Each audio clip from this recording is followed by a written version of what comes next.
leitores! Esse é o RocoCast, o podcast da editora Roco. E hoje, eu e o André Neves... Oi! Estamos recebendo a autora Adriele Almeida para falar sobre o livro Enquanto o Universo Não Desmoronar, seu primeiro livro aqui com a gente, que fala sobre assuntos, digamos, mais dolorosos, como o luto e o crescimento emocional. Bem-vinda, Adriele. Muito obrigada por participar do RocoCast. Obrigada pelo convite. Adriele, para começar, eu queria que você falasse qual foi o seu primeiro impulso de escrever essa história e que você falasse um pouquinho sobre ela também. Então, quando eu sentei para escrever Enquanto o Universo Não Desmoronar, eu tinha perdido uma tia minha, que ela era muito próxima da família, foi no acidente de carro, foi uma coisa assim muito, muito rápida e muito abrupta, assim. Eu lembro até hoje que a minha mãe ficou muito sentida com todo o processo, né, de perder essa irmã mais próxima dela. E eu não conseguia conversar, verbalizar muito bem o que estava acontecendo nesse processo de luto. Nisso, eu acabei resolvendo escrever sobre, assim, fazer uma mistura de autoficção com a própria ficção, dar uma pincelada em cima disso.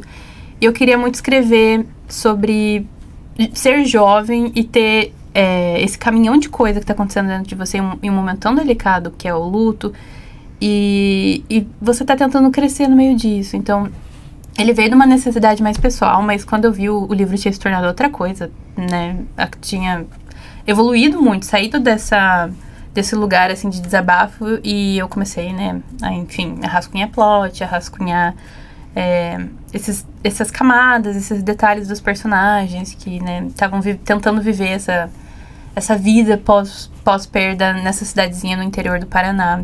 Então, Adriele, logo no começo do livro a gente se depara, né, com uma tragédia e as consequências dessa tragédia, né? Isso é bem impactante, assim, logo no começo da leitura. Por que você acha importante falar sobre luto, que é um tema tão delicado para os jovens? Eu acho que, principalmente por os jovens estarem dentro desse momento de crescimento, de amadurecimento, eu, como escritora, eu queria pincelar essa questão de que tá tudo bem a gente conversar sobre assuntos espinhosos ou mais delicados na literatura jovem. Quando eu comecei, eu também era um pouco mais jovem, né, do que agora que eu tô lançando o livro. Então, foi um encontro de coisas, de uma necessidade de falar e de uma necessidade de ouvir também, né, de ter esse tá tudo bem, esse tá tudo bem. E a literatura muitas vezes me proporcionou esse tá tudo bem. Então, quando eu escrevi Enquanto, eu tava muito pensando nisso, de criar esse tudo bem para outras pessoas, né? De encontrar esse lugar seguro, assim, de entender que é um processo, não é fácil, não é legal. Crescer não é fácil, não é legal. E às vezes crescer pós algo tão triste é menos fácil e legal ainda, né? E quais foram os livros que te trouxeram esse sentimento de segurança? Ai. Eu sou uma leitora de muitas coisas, mas eu cresci lendo muita fantasia. Então, eu acabei lendo muito O Universo dos Instrumentos Mortais, da Cassandra Clare. Eu também gosto muito, que me trouxe esse lugar, assim, foram os livros do John Green também. Eu sinto que eu tive esse lugarzinho, assim, de adolescentes esquisitos, vivendo esquisitices, né? A Anne Rice também, os livros dela, apesar de não ser muito para jovens, mas eu lembro que eu gostava muito, muito de ler. Gostava muito de ler fantasia, de forma geral. Então, sempre que saía uma fantasia, por mais, assim, de qualidade duvidosa que ela fosse, eu gostava muito de ler. Eu gostava muito de ler Becca Fitzpatrick também. E eu acho que eu buscava muito esse lugar no fantástico, esse desencontro com o real, justamente por isso, sabe? Pra buscar esse lugar seguro na literatura. E Enquanto o Universo Não Desmoronar é um livro que, além do luto, ele fala sobre o que você acabou de falar, né? Que é o amadurecimento. E quão importante foi esse tópico para que a sua história causasse essa identificação com os leitores? Não necessariamente por causa do trauma, né? Porque a gente está falando de um trauma que você viveu na sua vida e que os personagens vivem na história, mas porque esses sentimentos dos seus personagens fazem as pessoas refletirem, né? Sobre os seus próprios processos de amadurecimento. Como você quis colocar isso para que as pessoas tivessem essa identificação? Eu queria que eles fossem muito, muito humanos, assim, para que justamente que o leitor que chegasse até eles e até o livro entendesse que tá tudo bem a gente ter esses momentos de confusão. Porque eu lembro que é uma bagunça, assim, você lidar com o seu luto sendo tão... de qualquer idade, né? Mas na minha experiência eu lembro que foi muito, muito caótico, assim. Então eu queria que eles fossem personagens um pouco muito humanos, assim, né? Que eles tivessem esses erros bobos, assim, que não vai custar, enfim, o mal e o bem de ninguém, mas assim, do tipo assim, ele foi um pouco babaquinha na festa. Será que ele é um personagem legal? Mas ele tá triste, né? Então, assim, às vezes as pessoas não têm muita noção do que estão fazendo. Ele pediu desculpa. Então, de ter essa percepção de que nem tudo na vida é preto no branco, assim, de que tem essa área cinza, às vezes a gente se encontra nela e tá tudo bem. E você foge um pouco também dessa coisa linear que as pessoas esperam do luto, né? Porque Sim. tem aquela... não sei, né? Uma cartilha. Não, então nessa parte aqui do luto você vai sentir isso. E aí, às vezes, não acontece com você e você se sente mais perdido ainda, porque, teoricamente, você teria ali um roteiro do luto a seguir e isso não se transforma mesmo na realidade. Enfim, cada um tem um processo. Como você enxergou isso? Essa fuga um pouco desse roteiro que as pessoas esperam para superar uma perda. Então, a gente tem muito isso, né? Esse discurso dos estágios do luto, né? Sim. E é muito complicado, porque às vezes a negação não vem em primeiro lugar. Às vezes você tá num dia ótimo e você pensa, não é possível que essa pessoa nunca mais eu vou ver ela. Então, eu queria trazer justamente isso, de quão é uma montanha-russa. Tem dias bons, tem dias ruins, tem dias que parecem bons, mas daí tão ruins e você... Acontece alguma coisa, é um gatilho, né? E daí pronto, acabou o dia. Então, eu queria muito que tivesse... Eu queria muito que tivesse justamente esse sentimento de que é algo verdadeiro e de que é algo que acontece não linear, né? É uma montanha-russa. Era essa a pergunta? Eu já... Falando um pouquinho mais especificamente do Rodrigo e da Alice, assim, você já falou, né, do processo de construção das personalidades deles, que você queria que eles fossem muito humanos e tal. Mas, assim, especificamente sobre eles, tiveram pessoas que te inspiraram? Você pensou em amigos, pegou um pouquinho de pessoas que você conhece? Como é que foi a construção, assim, da personalidade deles especificamente, assim? A personalidade deles no geral, né? Eu pensava muito, assim, que o Rodrigo era, tipo, uma extensão da minha personalidade. Mas aquela personalidade um pouco mais ácida, assim, que a gente acaba tendo em momentos, enfim, mais frágeis, emocionais. Eu botava muito isso, assim. Mas eu acabei não inspirando em ninguém, porque chegou um momento que o livro tava deixando de ser algo que eu tava pensando sobre mim, né, no momento inicial. E ele realmente se tornou ficção. E daí eu comecei a dar essas personalidades, porque eu queria que eles tivessem personalidades distantes uma da outra.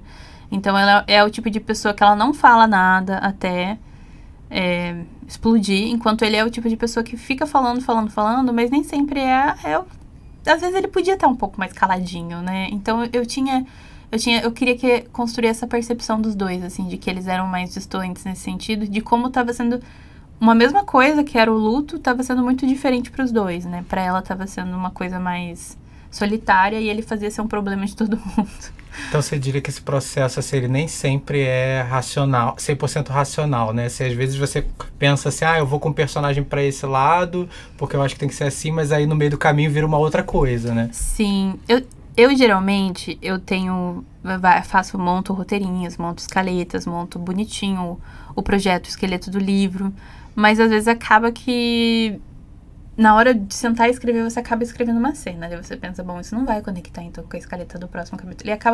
Ele tem uma coisa orgânica acontecendo ali no meu processo, né? Eu sei que cada escritor trabalha de um jeito, mas no meu processo sempre tem um pouquinho disso por mais que eu tente desenhar, né, uma estrutura mais fixa, acaba sempre tendo um pouquinho de jardinagem no meio, assim, sabe? E as pessoas costumam te questionar sobre as suas decisões, sobre os seus personagens, o que eles fazem, o que eles pensam. Já te chegou, assim, algum feedback? Ah, mas por que você fez isso dessa forma? Ai, o tempo todo. O tempo todo. E eu acho isso muito bacana. Quando as pessoas não chegam muito raivosas e, enfim... Às vezes acontece. Às vezes acontece. Eu não acredito que você... pá, né? Uhum. Mas é muito legal, porque parece que as pessoas, parece assim, ficam... Que elas leram e abraçaram toda a história, né? Do tipo assim, nossa, estou até me questionando por que você fez tal ação. Mas é muito divertido quando acontece, quando as pessoas ficam inconformadas com o final do livro, por exemplo. Ou do tipo, ai, não acredito que você fez isso comigo. E já aconteceu de alguém te questionar de alguma situação que você chegou a pensar, nossa, não, talvez se eu tivesse feito dessa forma? Já aconteceu. Sempre acontece. E é muito louco, porque às vezes a gente acha que não... Tá na minha cabeça, eu sei o que eu estou fazendo. E daí a pessoa chega e fala assim, e tal coisa? E você fica pensando, é verdade, eu não pensei em tal coisa. Aí você dá uma enroladinha, assim. Sempre acontece esses momentos. O processo criativo é assim mesmo, né? Ele é uma bola, né? Uhum. Todo um enrolado de coisa acontecendo. E você acha que durante o processo de criação de plot, de personagens, da escrita em si mesmo, da sequência dos acontecimentos, você acha que assim, você fica aquela pulga atrás da orelha assim de, ai meu Deus, o que vão pensar? Ou então você fala assim, não, é essa história que eu quero contar. Então eu vou seguir forte, depois eu boto uma armadura e eu encaro os comentários. Como é que é essa questão? É muito difícil, porque eu sofro do mal que eu acho que todo artista deve sofrer, que é da síndrome do impostor. Uhum. Eu sempre acho que vai chegar... o Neil Gaiman falava, né, que a esposa dele dizia que era a polícia da fraude, né, que a polícia da fraude vai chegar apontar, né? E vai falar, você não é um escritor de verdade. Uhum. E eu tenho muito disso, assim, então eu tento dar uma abstraída. Às vezes eu começo a dar uma surtada, assim... E daí, né, a minha rede de apoio criativa sempre fala assim, não pensa nisso, pensa na história. Livro depois a gente vê como vende. Tipo assim, a história que você quer contar é mais importante. Então, sempre tem esses pensamentos muito intrusivos, assim, que eles pipocam e você fica pensando, meu Deus, o que as pessoas vão pensar? Eu tinha muito medo, inclusive, do plot da talaricagem, né? Ai, não acredito que ela vai ficar com... E eu ficava pensando assim, meu Deus, o que as pessoas vão falar? E realmente já veio esses feedbacks, assim. Mas, no fim, o livro não é só sobre isso, né? Ele fala muito mais sobre esse processo de se encontrar e encontrar o outro. Independente se é de maneira romântica ou platônica ou uma amizade, assim, que fala muito sobre isso. Mas eu sofro muito disso e tento dar uma abstraída, porque senão eu fico louca. Você lembra de cabeça alguma decisão que foi modificada, assim, por conta desse aspecto? Que não dê spoiler, não pode dar claro. spoiler. O final do livro, ele foi reescrito. Ele era quando, né, o livro chegou na Rocco, ele era um final. Ele é essencialmente o mesmo final. Tipo assim, a essência é a mesma coisa. Mas eu reescrevi ele. E daí, inclusive... Quando a Bia, né, a editora, botou no final assim, eu amei. Tipo, a última linha, eu falei, meu trabalho está feito, entrego a toalha. Porque eu queria justamente reescrever com que tivesse essa mesma energia, essa mesma vibe do primeiro final. Não saísse do que acontece no final. Mas eu sentia que tava, assim, sabe? Aí no processo de edição, graças a Deus existe o processo de edição, né? Então, foi bom isso, porque... eu consegui manter, mas ao mesmo tempo melhorar, assim, dentro do livro. Foi legal. Você quer perguntar? Porque eu ia queria que você falasse um pouquinho, Adriele, pra gente, como é que é o processo de decidir o final de uma história tão delicada, assim, como essa. Assim, quais são as decisões que devem ser tomadas em relação a um tema que é tão difícil, né, de lidar, principalmente para jovens? Ai, eu... queria falar, mas eu sinto que eu vou falar e vou dar spoiler. Cuidado, sem spoilers. Sem spoilers. Então, eu sinto que eu queria ser justa com eles. Porque eu sinto que o que acontece no final pra mim e pra história, era o mais justo pro que tava acontecendo com esses personagens. Porque era o que eles precisavam, sabe? Do tipo assim, eu sinto que se o final fosse outro, né? Esse outro final... eu sinto que as pessoas ficariam inconformadas. E eu também ficaria inconformada, porque não faria sentido com a vida que eles estavam levando, com o que eles estavam sentindo, com o momento que eles estavam na vida deles. E esse final em si é um final que consegue abraçar quem eles são naquele momento e também quem eles vão ser futuramente, né, no futuro. Futuramente no futuro. Adriele, para finalizar, como que você gostaria que as pessoas recebessem essa história? Gostaria que elas recebessem sabendo que os personagens são pessoas humanas, assim, no sentido de tá tudo bem você ficar com raiva deles, tá tudo bem você pensar, ai meu Deus, que menina chata, tá tudo bem, porque eu acho que literatura é um pouco disso, né? É um pouco de achar coisas que trazem conforto e também apontar coisas que incomodam a gente um pouco e tá tudo bem.